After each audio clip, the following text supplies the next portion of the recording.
जैसे ही ये 4 शक्तियाँ हमारे अंदर आती तो एक बहुत ही इम्पोर्टेंट शक्ति जो आज के समय में बहुत ज़्यादा आवश्यक है, जो हमारे अंदर कल्टिवेट होती जाती, दैट इज़ परखने की शक्ति, power to discern what is right, what is wrong. आज आप देखो, हम ज़्यादातर औरों से पूछ रहे हैं, आपको क्या लगता है मेरे लिए क्या सही है, ये सही है या गलत है? एक एक स्टेप, एक एक मतलब ऐसी छोटी छोटी चीज़ों में भी हम डिसाइड नहीं कर पाते हैं।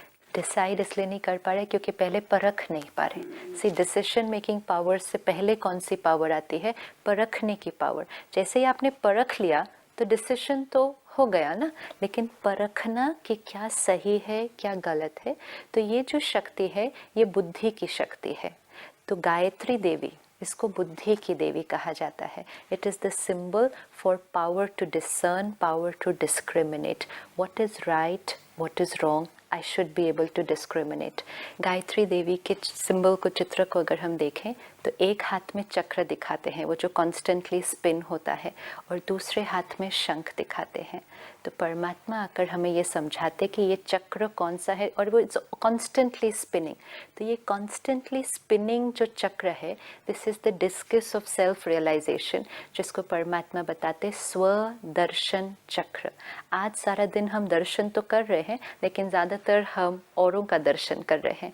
अब औरों का दर्शन अगर मैं करती रहूँगी, औरों के बारे में सोचती रहूँगी, तो मेरे लिए right and wrong I will not be able to understand. I will more be thinking about आपके लिए क्या right and wrong, आप क्या right कर रहे हैं, क्या wrong कर रहे हैं, मैं क्या right कर रही हूँ, wrong कर रही हूँ। उसके लिए मुझे स्वदर्शन चक्र, discus of self realization, जो आत्मा ये स्वदर्शन चक्र फिराती रहेगी अंदर। एंड स्वदर्शन चक्र मतलब मैं आत्मा हूँ, मेरा ये ओरिजिनल संस्कार है, प्योरिटी, ट्रुथ, ये मेरी ओरिजिनल क्वालिटी है। फिर सोचना नहीं पड़ेगा झूठ बोलूं या नहीं बोलूं।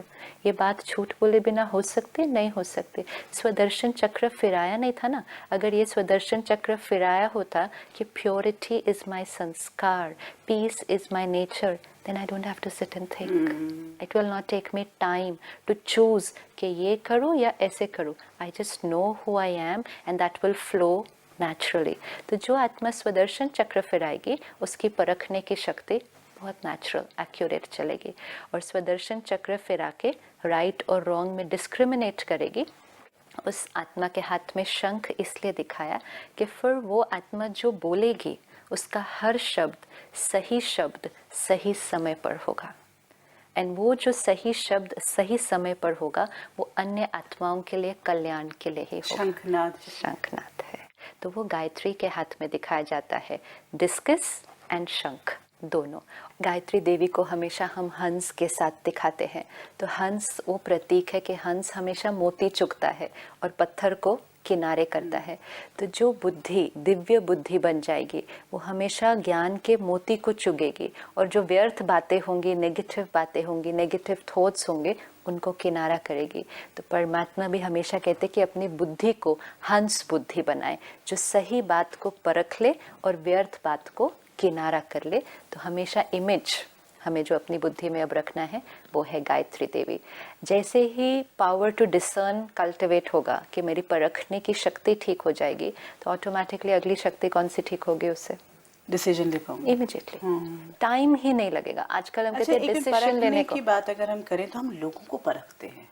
सी, आपने बार बार जो बात की है वो सिचुएशंस की करते रहे कि ये सिचुएशन में क्या, और मतलब ultimately again it was on me, totally on me. See again ये परिस्थिति आई, इन्होंने ये किया, इन्होंने ये कहा, वो नहीं परखना है। परखना है मुझे इस समय कैसा सोचना है, फिर बोलना है, फिर करना है। परखने की शक्ति अपनी थॉट्स के बारे में कि what is right, what is wrong response for me now. अभी तक हम क्या कह रहे थे, उन्होंने गलत किया तो मुझे तो गुस्सा आना ही था। मतलब अपने को नहीं परख रहे थे, किसको परख रहे थे सारा दिन? उनको परख, वो ऐसे हैं, वो ऐसे, तो वो फिर परखना उनको नहीं परखना है। उनको परख करके आप क्या करेंगे? नहीं, तो फिर ये परखने की शक्ति कि मैं उनके साथ डील करूं या ना करूं। कई बार ये भी होता है ना कि राइट डिसीजन है या नहीं। परखना ये है कि मुझे जब उनके साथ डील करना है तो कैसे करना है, उनके साथ करूं या नहीं करूं नहीं, अगर करना है, अब इम्पोर्टेंट ये है मुझे कैसे करना है in the right state of mind. कि इधर काम करना है, इनके साथ व्यवहार। लेट्स से फॉर एग्जांपल आप जिस ऑफिस में काम करते हैं, your senior is a particular personality, जिनके साथ आज तक हमें थोड़ी सी प्रॉब्लम आ रही थी, हम हमेशा डिस्टर्ब हो रहे थे, हमेशा अपसेट हो रहे थे, वो हमें क्रिटिसाइज कर रहे थे, हम हर्ट हो रहे थे। अब हमें उनके साथ काम करना है, ये सिचुएशन है। अब परखना ये है कि मुझे किस थॉट प्रोसेस के साथ, कौन सी राइट एनर्जी के साथ उनके साथ काम करना है, ताकि मेरी सारा दिन स्थिति कैसे रहे, राइट रहे। उनको नहीं परखना है कि वो ऐसे हैं, वो ऐसे हैं, वो ऐसे, मुझे कैसे करना है ये परखना है। What is my right response now, discern, decide, into action. So power to decide, ये तो ऑटोमेटिकली आ जाता है, मतलब इस पर मेहनत नहीं करनी पड़ती है। और इसका जो स्मृति चिन्ह है, जो सिंबल है, वो है सरस्वती देवी, जिसकी मूर्ति की हम बहुत प्यार से स्थापना भी करते, महिमा भी करते। अब सरस्वती देवी को अगर हम देखें तो उनके हाथ में सितार दिखाया जाता है, किसी और देवी के हाथ में इस तरह से कोई इंस्ट्रूमेंट, म्यूजिकल इंस्ट्रूमेंट नहीं दिखाते। ये किस चीज़ का प्रतीक होगा कि ये आत्मा जिसकी परखने की शक्ति बहुत अच्छी है और निर्णय बहुत एक्यूरेट लेती है, ये आत्मा औरों के हिसाब से नहीं चलेगी, अपना संगीत, ये अपना म्यूजिक खुद क्रिएट करेगी। Which also could mean at times कि ये आत्मा बिल्कुल अकेली होगी, सब कोई भी उसके साथ नहीं होगा, लेकिन ये आत्मा अपना म्यूजिक खुद क्रिएट करेगी, क्योंकि आत्मा बहुत क्लियर है कि क्या राइट है, क्या रॉन्ग है। आज कई बार हम इस बात से घबरा जाते हैं, सब लोग तो कह रहे हैं कि ये राइट है, और नहीं, और अगर मैंने ये करा तो मैं अपनों से छूट जाऊंगा, वो मुझसे नाराज हो जाएंगे, मेरे अपने मुझे छोड़ देंगे। That is why we can't take decisions. So this soul, ये सरस्वती देवी अपना म्यूजिक खुद क्रिएट करती है। जिस तक आज दिन तक हमने इस प्लेटफॉर्म पे बात की, creating your own script, you are writing your own script with the awareness what is right, what is wrong. And फिर सरस्वती देवी के हाथ में, दो हाथों में, एक में स्क्रिप्चर्स दिखाते शास्त्र और दूसरे में रोजरी, माला। तो मतलब जो आत्मा की परखने की और निर्णय की शक्ति एक्यूरेट है, वो आत्मा हर चीज़ खुद डिसाइड करके करेगी, लेकिन वो आत्मा जो डिसीजन लेगी वो सत्य होगा। इसलिए उसके हाथ में शास्त्र दिखाते हैं कि इस आत्मा का डिसीजन एक्यूरेट होगा, ट्रूथ होगा। अब ये आत्मा भले डिसीजन अपने लेगी, लेकिन फिर भी ये सबके साथ जुड़ कर रहेगी। उसी का प्रतीक वो माला, कि हर मोती एक के साथ एक जुड़ा हुआ है। ऐसा नहीं, हमें कई बार लगता है कि हम अकेले हो जाएंगे। आपको अपने डिसीजंस लेने हैं, लेकिन आपको औरों से नफरत नहीं करनी है। हम बहुत जजमेंटल हो जाते हैं, वो नहीं होगा। अगर आपने औरों से नफरत की या अपने आप को बहुत वन स्टेप अप ले लिया इस तरह से, then you are alone on the journey. आप उसी लेवल पर, उसी प्लेटफॉर्म पर रहें। Absolutely, and with the understanding कि दूसरा भी जो कर रहा है वो अपनी तरफ से राइट है, लेकिन मुझे ना उसके राइट में कैरिड अवे हो जाना है कि सब लोग जो कर रहे हैं वो करना है। मुझे राइट डिसीजन लेना है अपनी तरफ से, लेकिन औरों के साथ मिलकर भी चलना है, उनसे हेट्रेड या गुस्सा नहीं करना है। तो वो सरस्वती देवी का यादगार है। तो ये शक्ति वर्तमान समय, इट्स वेरी इम्पोर्टेंट। अदरवाइज बहुत सारी बातें हम ऐसी कर रहे हैं जो हम समझ भी रहे हैं कि they are not very right, लेकिन हमारे अंदर वो राइट करने की पावर, वो डिसीजन नहीं है। अब ये 6 शक्तियाँ हमने अगर अपने अंदर डेवलप की, and I am working on myself, then I am on this spiritual journey. लेकिन फिर इस यात्रा पे चलते चलते माया अलग अलग रूप में हमारे सामने आएगी। हम दैत्यों की बात कर रहे थे, तो ये दैत्य बाहर भी तो हुए कुछ, बाहर सिचुएशंस में, लेकिन अंदर भी कई बार कहें कि इल्यूजन के रूप में, प्रिटेंशन के रूप में, हमें कई बार हम प्रिटेंड करते हैं कि कि ये वैल्यूज़ पर हम चल रहे हैं। Now days very often it happens, yes I am very spiritual, it's a lot of pretension, लेकिन अंदर अभी भी छोटे छोटे छोटे वो असुर बैठे हुए हैं। तो अब जिस शक्ति की ज़रूरत है वो है माँ काली, वो है पावर टू फेस, सामना करने की शक्ति। सहन किया, समा लिया, समेट लिया, सब कुछ किया, इतनी देर वेट की, सब कुछ किया, लेकिन सामना भी करना है। अब सामना लोगों का नहीं करना है, हम लोगों का सामना करने लग जाते हैं। सामना करना है अपने अंदर की कमज़ोरियों का, उनको नहीं सहन कर लेना है, उनको नहीं एक्सेप्ट करना है। परमात्मा ये बहुत ब्यूटीफुल हमें सिखाते कि हम सहन अपनी कमज़ोरियों को कर लेते हैं और लोगों को सामना करने लग जाते हैं। करना ये है सहन लोगों के साथ करना है, सामना अपनी कमज़ोरियों का करना है। हम हाँ एकोमोडेट करते हैं अपनी अपनी कमजोरियों को कर लेते हैं, लेकिन औरों की कमजोरियों को हम फेस करने लग जाते हैं। We have to do the other way round. तो माँ काली के लिए क्या दिखाते हैं? फियरलेस है, एब्सोल्युटली संहार का यस, कि हर असुर को पूरी तरह से खत्म करना है। उनके गले में जो माला भी दिखाते हैं, वो जो मुंड की माला होती है, मतलब फियर ऑफ डेथ भी खत्म हो गया है, एब्सोल्युटली फियरलेस सोल जो है।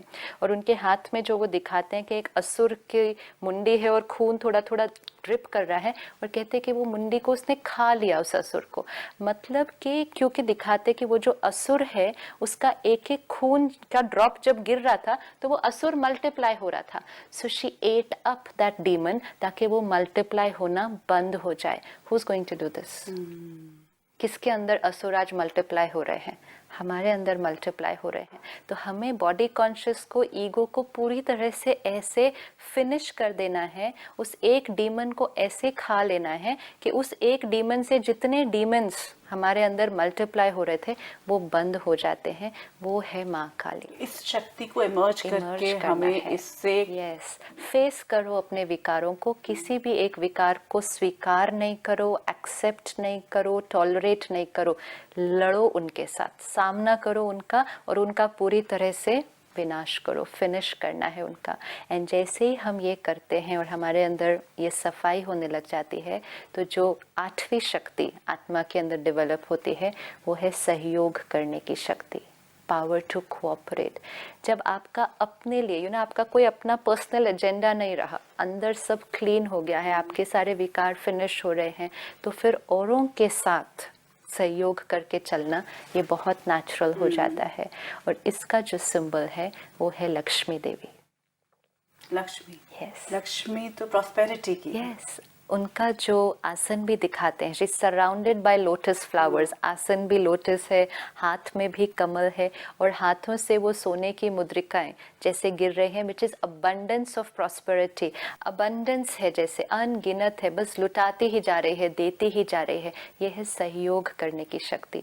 लक्ष्मी देवी को अगर हम देखें, she is very beautiful but yet at the same time pure and detach. इसलिए कमल पुष्प पर वो उनका आसन दिखाते हैं, क्योंकि कमल कीचड़ में भी रहता है लेकिन फिर भी कीचड़ से बिल्कुल डिटैच्ड है। जब भी हम औरों के साथ, लोगों के साथ रिश्तों में कोऑपरेट करें, उसमें हमारा अपना पर्सनल कोई एक्सपेक्टेशन या अपनी कोई उसकी ओनरशिप के ये मैंने किया, ये नहीं होना चाहिए। ये भी एक मतलब एक पैराडॉक्स है, बिकॉज हम ये सोचते हैं कि मेरी प्राप्ति लेने से होगी। जितना हम देंगे, देगा कौन? वही आत्मा देगी जो भरपूर है। तो देगा फिर प्राप्ति नहीं, प्राप्ति है इसलिए दे रहे हैं। आप प्यार कौन दे सकता है? जो प्यार की शक्ति से भरपूर है। तो मैं आत्मा, क्योंकि पहले ये 7 शक्तियाँ मैंने अंदर अपने अंदर इनकलकेट की, तो मैं आत्मा कैसी हो गई हूँ? भरपूर हो गई। जो आत्मा भरपूर होगी वो ऑटोमेटिकली क्या करेगी? वो देती ही जाएगी, सहयोग देती ही जाएगी। अब जितना आप सहयोग देंगे उतना आपको क्या मिलेगा? उतना आपको मिलता ही जाएगा ना। सी, जितना आप औरों के साथ सहयोग, आज जो हम समाज में चल रहे हैं तो सारे एक दूसरे को कहते हैं कंपटीशन बहुत है, कंपटीशन का युग है, कंपटीशन का समय है। कंपटीशन किसके साथ? नहीं, just try and change and work with another belief system कि मेरा किसी के साथ कंपटीशन नहीं है, मेरा हर एक के साथ कोऑपरेशन है। चाहे वो ऑफिस में है, चाहे वो सिबलिंग्स में है, चाहे वो पड़ोस में है। कंपीट करने की बजाय कोऑपरेट करके देखें। How do you feel? Compete कर रहे होंगे तो आज अंदर फीलिंग कैसी है? Stress, jealousy, anxiety. कोऑपरेट करेंगे तो फीलिंग कैसी होगी? कंटेंटमेंट, लव, अचीवमेंट, ये फीलिंग आएगी अंदर। You feel very good. सहयोग मतलब सबसे पहले शक्तियों का, गुणों का सहयोग। कर्म में भी वही आएगा ना। सी, कर्म मीन्स कुछ करना है, वो नहीं। कर्म मीन्स कोई अपसेट भी है तो आप उसको सहयोग कौन सा देंगे? प्यार का सहयोग। कोई जेलसी की वजह से उस तरह से क्रिटिसाइज आपको कर रहा है, आप उसको सहयोग कौन सा देंगे? प्यार का सहयोग, ताकि वो उसकी वो जो खालीपन है वो भरता जाए। ये शक्तियों का, गुणों का सहयोग अगर सबको देते जाएंगे, just see what will come to you in return, because while giving you are the first one who's getting, and जिनको आप देंगे उनसे भी आपको क्या मिलेगा? दुआएं, गुड विशेस। तो आप तो abundant हो ही जाएंगे ना automatically, just filled with so much love and happiness. So this आत्मा will always be very prosperous. और जितना मिलता जाएगा उतना और देते जाएंगे, जितना देते जाएंगे उतना और मिलता जाएगा. So it becomes a cycle in which you are filled with positivity and purity. तो ये अष्ट शक्तियाँ इस नवरात्रे हमने अपने अंदर धारण करनी है. तो एक बार छोटा सा रिकैप लेते हैं सभी अष्टशक्तियों का, क्योंकि देवियों के साथ हमारा जो कनेक्ट है वो तो आई कैन एक्चुअली सिंबलाइज, लेकिन ये जो शक्ति है पर्टिकुलर बिकॉज सॉफ्ट है, तो इसलिए शक्ति के साथ इसको रिलेट करने में थोड़ा टाइम हमें लगेगा, लेकिन we can actually see it अगर लॉजिकली देखते हैं. सबसे पहले मैं आत्मा शक्ति हूँ, मुझे अपने अंदर के असुरों पर विजय प्राप्त करनी है. शिव से संबंध जोड़ के मैं शिव शक्ति आत्मा हूँ. जो सबसे पहली शक्ति मेरे अंदर आती है वो है विस्तार को संकीर्ण करने की शक्ति, पावर टू विड्रॉ. पार्वती देवी जो हमेशा डिटैच्ड, सबके बीच रहते हुए लेकिन डिटैच्ड. जैसे ही मैंने ये किया तो पावर टू लेट गो, समेटने की शक्ति. अपने विकारों को लेट गो, छोटी छोटी औरों की बातों को लेट गो. किसी ने कुछ किया, लेट गो. सिंबल दुर्गा, शक्ति का रूप जिसने सब बातों पर विजय प्राप्त कर ली, खत्म किया, फिनिश कर दिया और उस पर इस तरह से दिखाया उनको कि वो शक्ति का रूप है. तीसरा Jagdamba, power to tolerate, unconditional love, unconditional acceptance. चौथा संतोषी माँ, एक्सेप्ट कर लिया सबको, आत्मा संतुष्ट और कंटेंटेड है. पांचवा गायत्री देवी, परखने की शक्ति, discern what is right and what is wrong. Sixth Saraswati Devi, power to decide, right discern कर लिया तो डिसीजन एक्यूरेट होगा. सेवेंथ काली माँ, पावर टू फेस, सामना करने की शक्ति. और जब ये सारी सातों शक्ति अपने अंदर धारण कर ली तो लक्ष्मी देवी, पावर टू कोऑपरेट, क्योंकि फिर आपको अपने लिए कुछ नहीं चाहिए, आप भरपूर हैं तो आप सबको सिर्फ देते ही जाएंगे. लेकिन लक्ष्मी को अगर अपने अंदर इन्वोक करते हैं, यहाँ एक बहुत इंपॉर्टेंट मुझे आपसे बात पूछनी है. तो जो स्थूल प्रॉस्पेरिटी है, जो जिंदगी का ऐशो आराम है या ऐश्वर्य जिसे कहते हैं, वो भी प्राप्ति का यही मार्ग है. आपको क्या लगता है जो आत्मा अंदर कंटेंटेड होगी, पीसफुल होगी, रिलैक्स्ड होगी, हर एक के साथ उसके रिश्ते बहुत अच्छे होंगे, हर एक को वो एक्सेप्ट करेगी, क्या उसके पास मटेरियलिस्टिक वेल्थ आएगी? आई थिंक आएगी. This is what you know, like because this is what I wanted to come. क्यों नहीं आएगी? जब उसके अंदर ये सारी वैल्यूज, ये सारी पावर्स, राइट डिसीजंस ले रहे हो, yes. आप मतलब सही समझ रहे हो चीज को, yes. तो it will come automatically. It is just that you won't have to struggle so much for it. It will be your natural thing. Most important, आपके पास इनर जब वेल्थ आ गई, आउटर वेल्थ तो एक बहुत छोटी चीज हो गई है. आज इनर वेल्थ नहीं है तो आउटर वेल्थ प्राप्त करने के लिए भी बहुत स्ट्रगल करना पड़ रहा है. और फिर आउटर वेल्थ के लिए हम इनर वेल्थ पर कॉम्प्रोमाइज भी करते गए ना. ये करप्शन, क्रिटिसिज्म, जेलसी, कंपटीशन, ये सब क्या था? इनर पर कॉम्प्रोमाइज कर रहे थे आउटर को अचीव करने के लिए. रिजल्ट क्या हुई? आउटर आ गया, खुशी नहीं है. इनर नहीं आया है, खुशी नहीं है. तो द इक्वेशन इज नॉट कि आज दिन तक हम सोच रहे थे आउटर आ जाए तो इनर हो जाएगा, ये ना हैप्पी तो मैं हो जाऊंगा, मैं अपने जीवन में सारे जो मैंने गोल सेट किए वो अचीव कर लिया तो कंटेंटेड तो हो ही जाएंगे. It's not happening. So the equation was supposed to be कि इनर कल्टिवेट करो तो आउटर तो आ ही जाएंगे. हमने कहा आउटर कर लो तो इनर हो जाएंगे. तो we were going on a different track. तो ये सब बातों को याद रखते हुए अब इस साल नवरात्रि सेलिब्रेट करेंगे. और अगर हम नवरात्रि की सेलिब्रेशन पर बात करें सिस्टर शिवानी, तो बहुत सारे हम ना कुछ छोटे छोटे प्रयोजन रखते हैं कि उपवास रखते हैं, उसको भी उस दौरान भी इन सभी थॉट प्रोसेस के साथ रहें. हम माता का जगराता करते हैं जिसे जागरण कहते हैं, तो ये इनके भी कुछ रेलेवेंस हैं, छोटे छोटे ये ट्रेडिशंस हैं. एक्चुअली इस शक्ति का आह्वान करने के लिए कुछ एक डिसिप्लिन तो अपने जीवन में लाने ही होंगे ना. आज अगर डिसिप्लिन नहीं है जीवन में, मर्यादा नहीं है, तो फिर ये शक्ति हमारे अंदर नहीं है. अब मुझे ये क्लैरिटी है कि शक्ति का आह्वान करने के लिए मुझे इस प्योरिटी को अपने जीवन के अंदर इनकलकेट करना होगा. सिर्फ छोटी सी ये क्या हुई कि हमने शक्ति को भी बाहर फिजिकल रूप में ही देखा, और जो हमने मर्यादाएं फॉलो की वो भी हमने सोचा फिजिकल रूप में ही करने हैं। सबसे पहली चीज़, नवरात्रों के टाइम हम क्या करते हैं कि 9 रात्रि हम जागरण कहते हैं, माता का जगराता। तो जागरण मतलब क्या? जागरण मतलब नींद का त्याग करके रात को जागना नहीं। जागरण मतलब जो अज्ञान की नींद में हम सोए हुए हैं, उस नींद से अपने आप को जगाना, जिसके लिए ही हम ये प्रोग्राम करते हैं अवेकनिंग। अवेकनिंग प्रोग्राम ही मीन्स जागरण। ये हमारा जागरण हो रहा है कि अज्ञान की नींद से अपना जागरण। अब ये जागरण कितनी रातों को करना चाहिए? हर रात। हर रात नहीं, हर हर पल। पल, हाँ। Yes, कि ये जागरण 9 दिन का नहीं हो सकता, हर पल अपने आप को उस अज्ञान की नींद से जगाना है।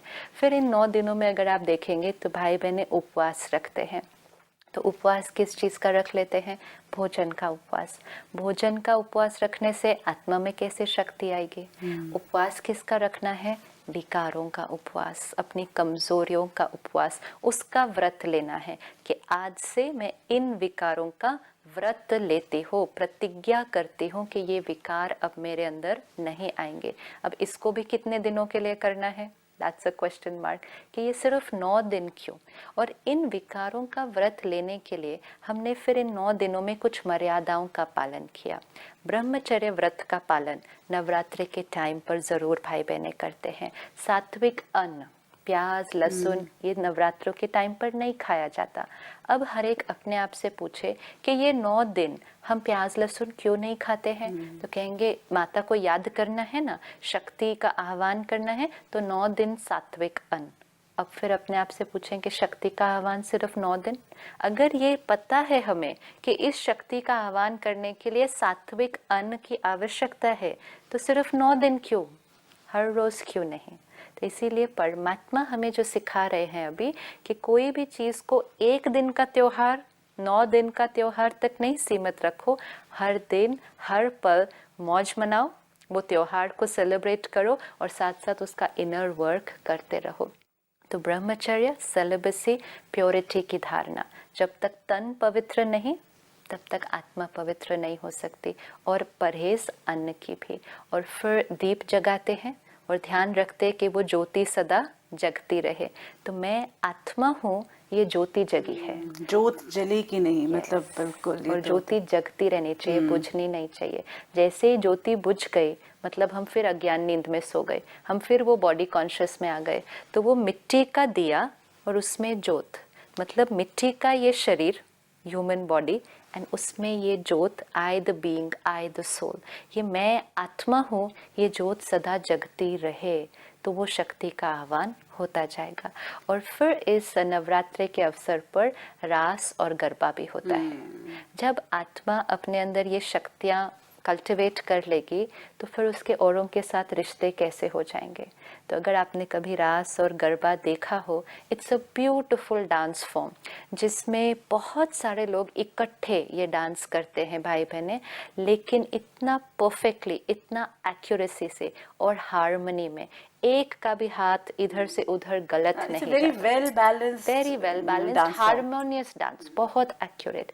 तो वो इसी बात का सिंबल है कि जब आत्मा अपने अंदर ये संस्कार क्रिएट कर लेगी तो फिर औरों के संस्कारों के साथ उसके लिए चलना बहुत इजी हो जाएगा। आज हमारा एक दूसरे के साथ संस्कारों में कॉन्फ्लिक्ट आ रहा है, स्ट्रगल हो रही है। But if I develop the power to accommodate, to tolerate, to let go, तो फिर आपके संस्कारों के साथ चलना मुझे मुश्किल नहीं होगा।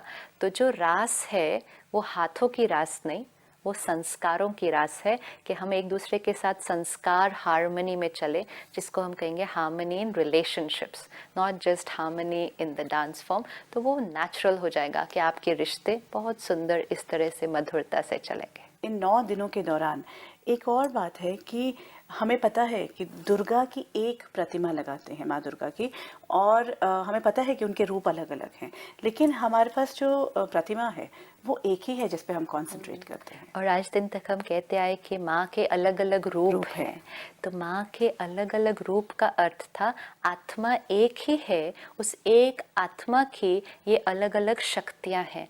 आत्माएं अलग अलग नहीं, आत्मा एक, उसके अलग अलग रूप मतलब उसकी अलग अलग शक्तियाँ। तो एक माँ के अलग अलग रूप मतलब वो सारे रूप कौन हैं, वो एक ही है। तो ये सारी शक्तियाँ कौन है, ये सारी शक्तियाँ मुझ एक आत्मा के अंदर ही है। तो अब उस स्मृति से अपने आप को देखें कि मुझ आत्मा में ही ये सारी अष्ट शक्तियाँ हैं, उसी का यादगार ये अलग अलग रूप हमने पूजन किए हैं।